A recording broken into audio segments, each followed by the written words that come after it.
Grand Rising, my Grand Risers. Grand Rising, my Grand Risers.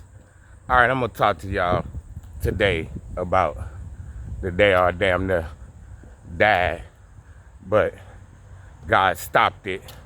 So, I worked at the casino, and I had to be at work at like 9 o'clock at night. I worked overnight. I actually liked the casino. I ain't gonna even lie. The casino was pretty lit. This was around the year, I want to say 2018. Whenever drip too hard, don't stand too close, you gonna mess around and drown off this wave. Whatever year that came out. Because I know I was jamming that. That was my jam for the whole year. And I was actually bumping that song the day I done killed myself. So, I gotta be at the hospital. Because I worked at the hospital too. I'm thinking about something else. I'm gonna get to my hospital stories later. I had to be at the casino at like 9 at night. Like I said, I love the casino, man. That was my spot. I ain't gonna even lie. But that was in my drinking days. You know what I'm saying? I don't drink, no, I ain't drunken. It's been over about a year and a half. I ain't touched no liquor. I don't even like liquor. Can't stand it. It's poison. So, I gotta be at the casino at 9. And I lived with my mama at the time because I had just split with my ex. That's a whole nother story. She was a narcissist. She was a narcissist in the making because she was younger. She was like early 20s, 23, 24. She was a narcissist in the making. So after I split with her, I ended up staying with my mama and moved back home. Because when I was in my ex, I was in a whole nother city, not my hometown. So I ended up moving back to my original hometown, back with my mama. So, you know, my mama was an alcoholic. So we was always drinking. And we had started drinking Fireballs. And I'm gonna tell you like this, man. Fireballs ain't nothing to play with. It's a reason why they call it Fireballs. And it's a reason why it's like a damn warning shit and a damn whatever they put on the front of the Fireball, it's a damn warning. That shit crazy. Like, I done drunk down to every drink, and I would tell you like this, Fireball is different. Fireball is different than everything I ever drunk. Fireball gets you to a whole nother level. Turn your ass to a damn Fireball. So, we was getting like the little shots of the Fireballs, but after a while, we was just like, you know what? Tired of buying these little shots. Let's just go get a fifth. Worst mistake ever. So we go get the fifth of Fireball. I remember that day when I got off, I had a cold. So I had some cough syrup too. So in between us turning up, now we turned up every day before I went to work because it was like a normal thing. You know what I'm saying? I'm going to the casino. So it ain't like when I get to the casino, it ain't like people go no like that because the casino is lit. How you doing? The casino is lit. It's a lit environment. The casino it felt like going to damn Vegas every night, man. So I was going and I was lit out my damn mind. I was drinking Fireballs like, you know how you got to go around the ramp before you in the parking garage of the casino? I'm down in Fireballs going around the ramp, tossing them in the back seat. So by the time I get to work, I'm already lit. So I just blend right in when I walk into the job. That wouldn't have flew at any other job, but I'm working at the casino. And it's lit. It's lit, so I blended right in. And I would drink the Fireballs and go to work. So we had to film. Man, we getting towed down. I'm playing Drip Too Hard, Don't Stand Too Close on the TV. I'm up dancing, having a good time. I still had this cold though. So it was like, in between the drinking, I had took like one shot of cough medicine. Just in between, just to get, because my throat. You know when you get that feeling in your throat? Like when you first start getting sick, you get that feeling in your throat. I'm trying to kill that feeling in my throat. I didn't feel like sick like my body. It was just up and hit that throat shit. And you know, that it'd be irritating, that bother you. So I took the cough syrup. I ended up falling asleep. I drunk some more. Ended up falling asleep, but when I woke up, I overslept. Not to the point that I was gonna be late for work, but I slept later than I usually sleep. So I was kind of rushing. I didn't put on I get dressed, I done put on 2 wrong shoes because I'm still out of it. I'm not even gonna say like drunk because I done been way more, man. I done been way more drunk than that, way more. And then I got a high tolerance too. I've been way more drunk than that. But when that cough syrup kicked in, that's what did it. The mixture of the cough syrup with the liquor just elevated everything through the damn roof. So I get dressed, I go start up the car. As soon as I start the car, Drip Too Hard was playing on the radio in the car. And I turns it up. I always kept my, it was like the winter time, so I always kept the heat on because my car was like it was like a 2-door. It was a smaller car. And when you turn that heat on, it just felt so good, man. So I turned the heat on, cranked the music all the way up, and I bagged out. Next thing I know, I woke up. I didn't know where the hell I was at. And I'm in the car. I'm trying to start the car up because I know, like, I'm from the hood, and when you from the hood, you know when something happened. You know when it's time to just get up out of there. You know what I'm saying? Even though I wasn't coherent like that, that's just my instinct because I'm from the hood. So my instinct was, I got to get the hell up out of here. So I'm trying to start the car, and I'm not realizing, like, why I can't start the car. So then the airbag had busted. So I'm looking around, and that's when I realized the whole damn car was upside down. Whole car upside down. So I think I might have just passed back out or something. I don't know what I did, but next thing I know, like, the police, the ambulance, they bust the windows out. They gets me out the car. And when I tell you police and fire department, man, they ambulance, they everywhere. This some shit like out of a movie. This some shit like out of a movie, man. And I'm so out of it still. The officer like, what the hell? What the hell happened? I'm like, I don't know, man. I said, I took some cough medicine. He like, nah, hell no. Nah, they ain't doing this off no damn cough medicine. He said, you flipped over 6 times. You smacked the pole. I'm like, what the hell? So they take me to the hospital. They take me to the hospital, and it's like 2, 3 in the morning. I get to use the phone. I call my mom. She mad. She mad. She mad as hell. So she come up to the hospital, whatever.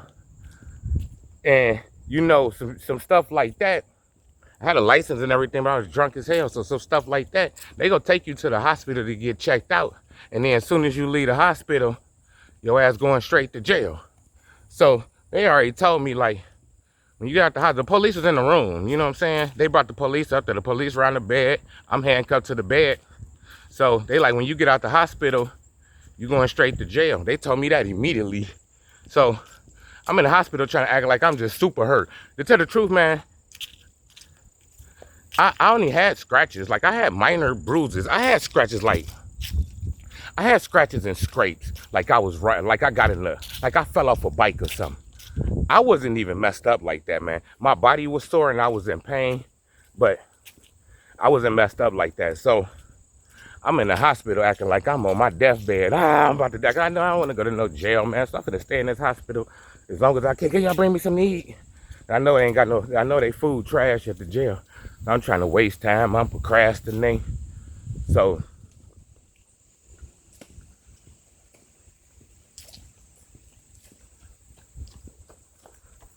I'm procrastinating, so they get tired of me procrastinating. They like, come on, it's time to go.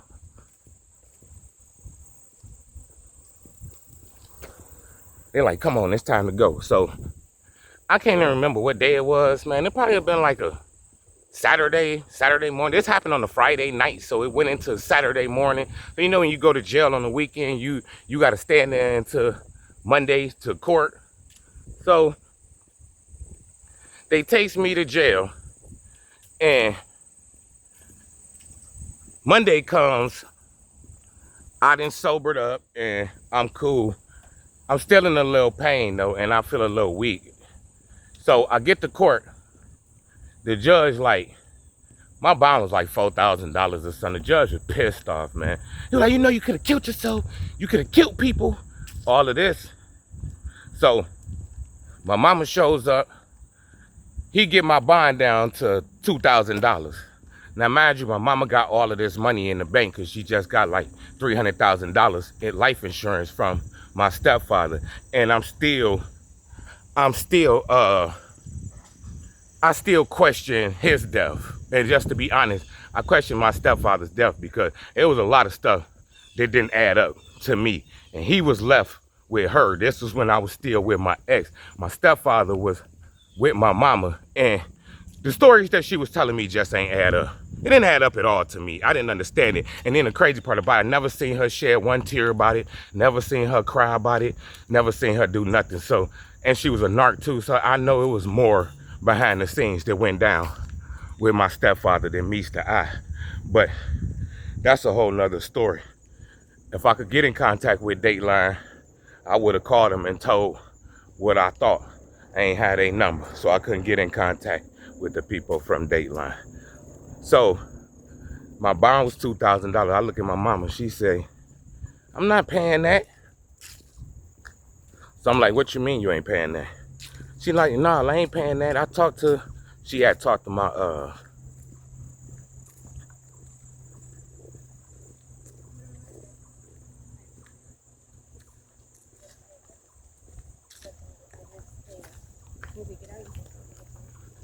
she had talked to my sister, and they had decided that I should stay in jail because I need to learn my lesson.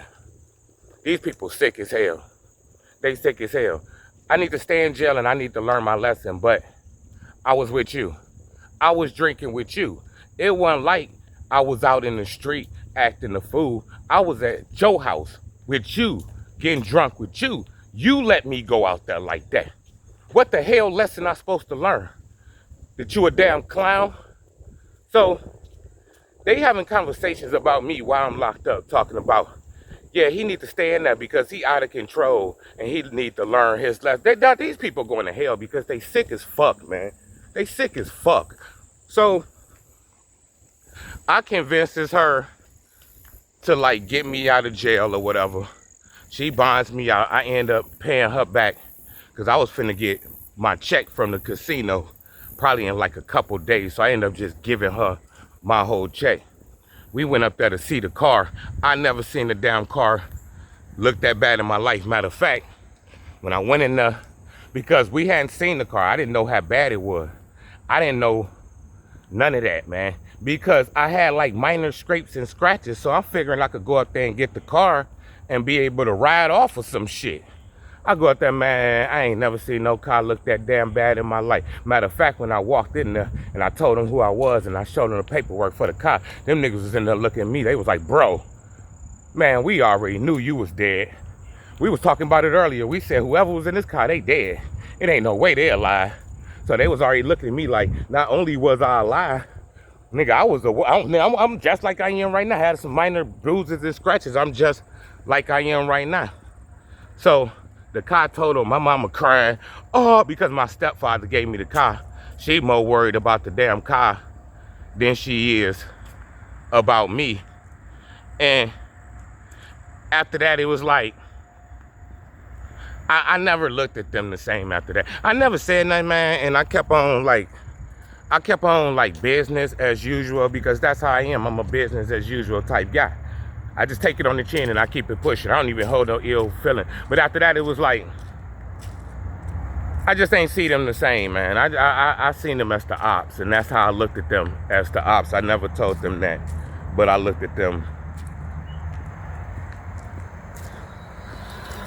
as the ops. And the crazy part about the whole thing is, there's nowhere in the world I even drove that car, bro. There's nowhere in the world I even drove that car. Even before I had my awakening, I already knew, like, I said this shit was staged. I said all of this shit was staged. I wasn't even, God did all of that, man. He stopped time, bro.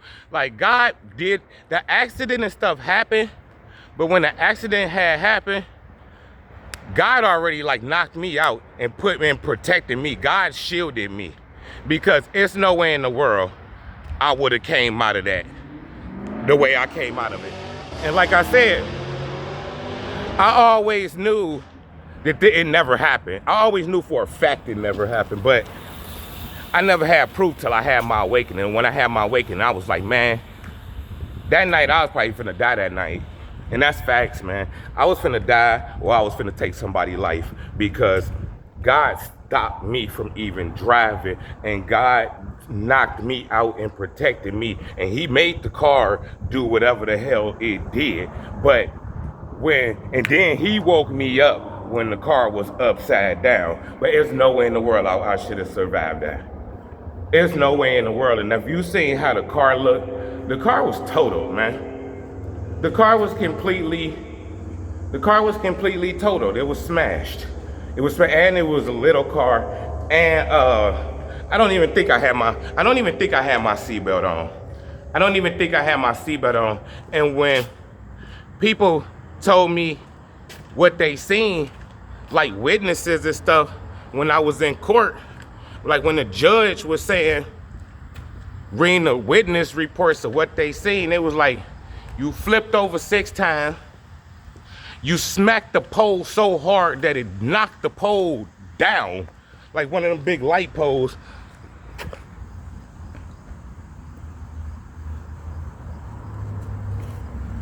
It was one of them big light poles. They said, knock the pole down. You flipped over 6 times. When I tell you I had minor bruises and scratches, man. I had minor bruises and scratches. So that just let me know, like, God was always protecting me. Because like I said, even before I had my awakening, I knew for a fact that I wasn't driving that car. I knew for a fact I wasn't driving that car. The way it is like, you bag out from the apartments and then the light is right there. As I was bagging out, that's all I remember, but I know for a fact I never made it to that light. I know for a fact I never made it to that light. And it wasn't no situation where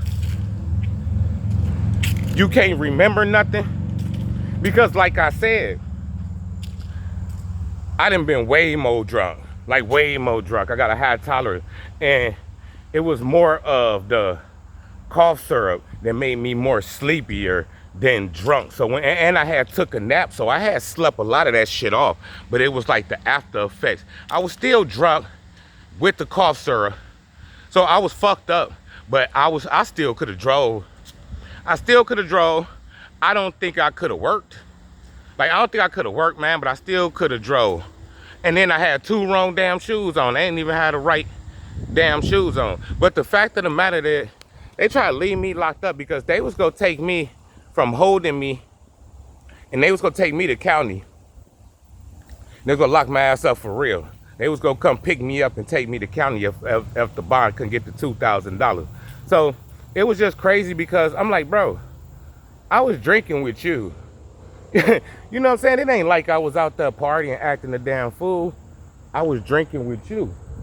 And then the fact that I'm drinking with you and then I get in trouble like that, and then you just be like, oh, I was talking to your sister and you we think we should have just left you in there. We was talking but she tried to put it off on my sister, like your sister was saying we should just leave you in there so you could learn your lesson.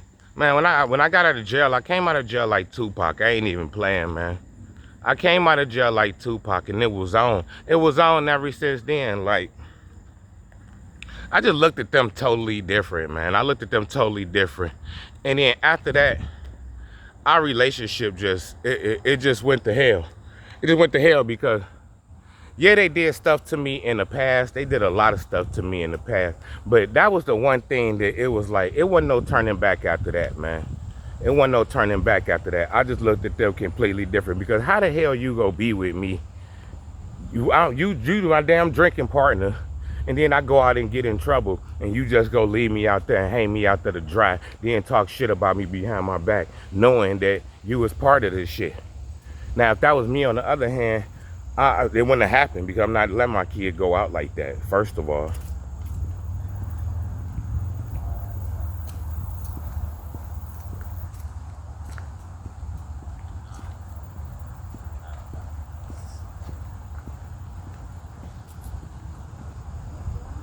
It'll never happen because I won't let my kids go out like that. But just say you did, I definitely ain't finna not come get you. Like, come on, man, I gotta take a lot of blame for that. Even though I was grown at the time, I still gotta take blame. Like, I still gotta take some type of account of responsibility, man. You my kid and you was with me. You know what I'm saying? It ain't like I was just out in the street acting a damn fool. I'm with my parent. We in the house doing this, man. But that's just really like that's one situation out of a million, man. But God like stopped time for me, bro. God stopped time for me because I know for a damn fact I never made it out that damn like me actually driving the car. I know for a damn fact I never made it out the damn parking lot, bro. God let me back up a little bit, and then he knocked me out and he sped up time. Then the accident happened, but it wasn't me driving the car. Like, God had already protected me and God had already shielded me when he knocked me out. So I didn't even feel the effects of the accident. And matter of fact, the scratches and stuff that I had, them came from that was only from the airbag when the airbag came out. But when I tell you, when I woke up and tried to start that car, man, because I didn't been in accidents before. And like I told you, I'm from the hood. And the first thing I'm doing, I'm getting the hell up out of there, man. I'm getting the hell up out of there. Like, it's been times I didn't put gas in the car. And this all younger. This all in my teens. You know what I'm saying? This all in my teens. I wasn't doing stupid shit like this when I was grown. But it was in my teens. I put gas in the car. I had to put gas in the car and drove off with the whole damn nozzle in the thing. And you know what? Hey, oh shit, I don't know. Might as well keep going. Yeah, I done had some hit and runs in my days. I wasn't sticking around for the damn police. So when God woke me up, I'm instantly, like, my mind instantly, nigga, get your ass up out of here. Man, I'm trying to start that car up. And that's when I realized, like, man, am I upside down? I am upside down. And I think I just took my ass back to sleep, like, oh, well, shit, I'm done. I'm cooked. I'm cooked. But when I came to, man, when I tell you that whole block, that I don't even know where the hell I was at, man. And I'm in the hood. This is my hood. Like, I've been in the hood 30, 40 years, man. 30 years I've been in the hood. I left and moved to another city, but I came back. But I've been to the hood at least for about 30 years. So I don't know where the hell I was at, man. When I came to, man, I never seen so many police, so many ambulance. It looked like some shit off a horror, like off a movie, man. It like some shit off a movie, dog. Like that, it was crazy as hell. And then when I woke up, I'm handcuffed to the damn bed, and it was just a crazy experience. But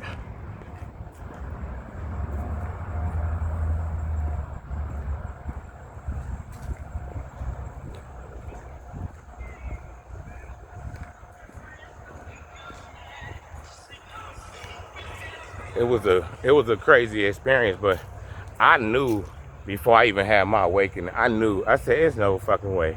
There's no way I even drove that car, bro. There's no way that I experienced what people said happened. Did it happen? Yeah, it happened. But, man, God stopped time for me, man.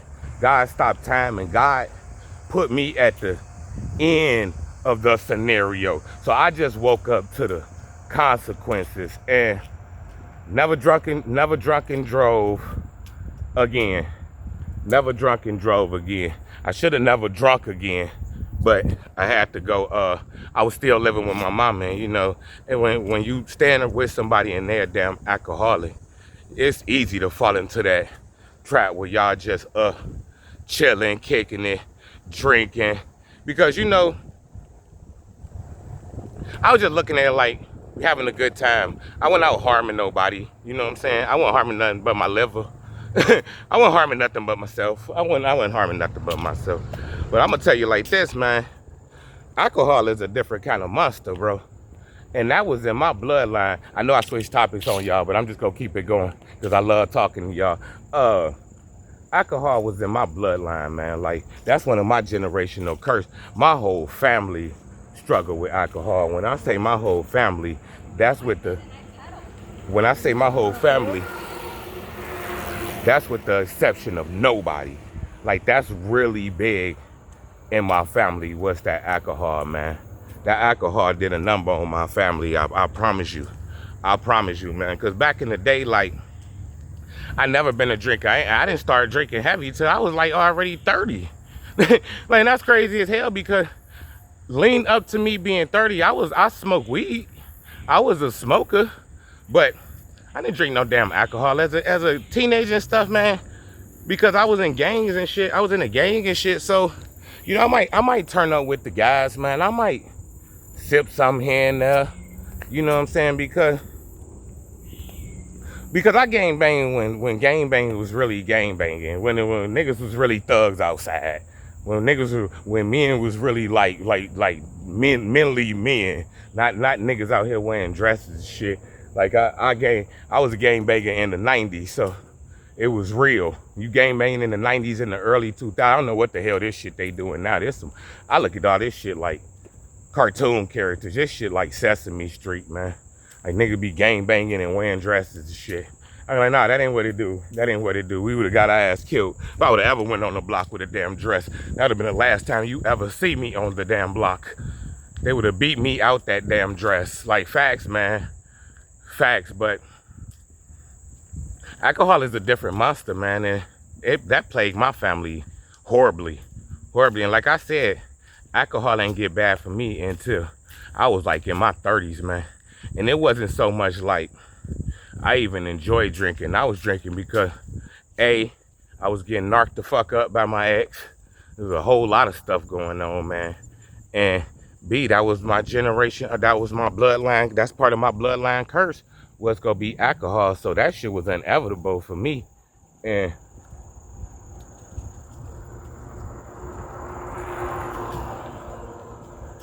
for me to get a grip on the alcohol, it took me 5 months. I took 5 months and, well, I'm gonna get into that. I'm gonna tell y'all the story about that. How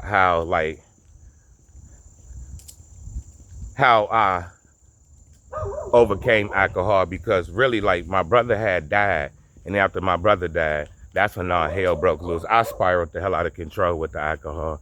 Because one thing about my brother, man, he was a narcissist and he was manipulating, but that was my guy. That was my guy, man. Couldn't nobody tell me shit about my brother, bro. I love my brother to like a whole nother level. So when he died, that shit devastated me to a point of no return. I went into a deep depression when my brother died, man. My brother died, I went into a deep depression. I didn't leave the house for, man, it was months before I left the house. I was drinking every single day, man. I was drinking every single day. I was going on dates, man. I go on dates, and in the middle of a date, bro, I just start crying and shit. Like, females will pick me up, man, and they'll be like, "You cool?" Like, they have to check with me before we even, you good? You good? Yeah, I'm good, man. We'll be at dinner and shit, nigga. I lose it, crying and shit. Like, my brother was my guy, man. You know, when you ain't got no father and you got a big brother, your big brother is like your damn hero, man. And even though my brother did some shit to me, man, man, that's my guy. That's my guy, man. That's my guy. Like, my brother, we always would talk, have long talks, and, man, I don't know, man. I don't know. His death, like, all my friends died. All the people I was ever close to died.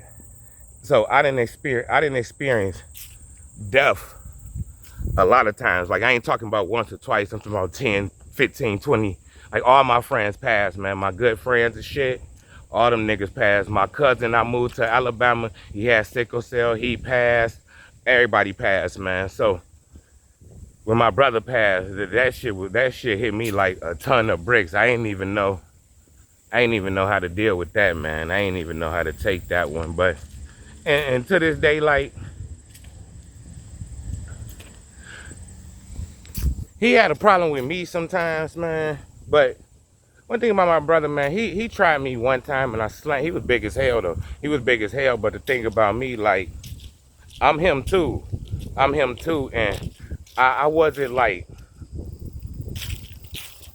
I was in the game. I wasn't active like that, but I wasn't no nigga that you finna play with. I beat your ass. I wasn't never no fighter or no shit like that. Like, I never had fights with niggas, man. Never. But if it came down to it, I'll fuck you up. And that's just real. My brother big as hell, he know. Because one time he came in when I got off work and he was trying me. He was trying me and I choked his ass up and slammed the shit out of him. So he knew what time it was with me. So he ain't never really crossed that line with me, man. He might have crossed that line. He did manipulation shit, but when it came to smoke face to face, like we finna have some smoke, my brother wouldn't try me in that way. Because he know, like my brother know, they call me Hot Boy for a reason. They call me Hot Boy. I had Hot Boy cut in my hair. I used to wear it to school. They call me Hot Boy for a reason because I was one of the people like, I ain't bother nobody. I was a lover, not a fighter. Man, but I'll fuck your ass up. You play with me, man. I'll fuck you up if you play with me, bro. And that's just what it is. My brother, he knew that. The streets ain't really know that, but he knew that because he was behind closed doors with me. We didn't wrestle and we didn't got into it. And I put his big ass on his back. I put him on his back and he know that. Third eye in the sky.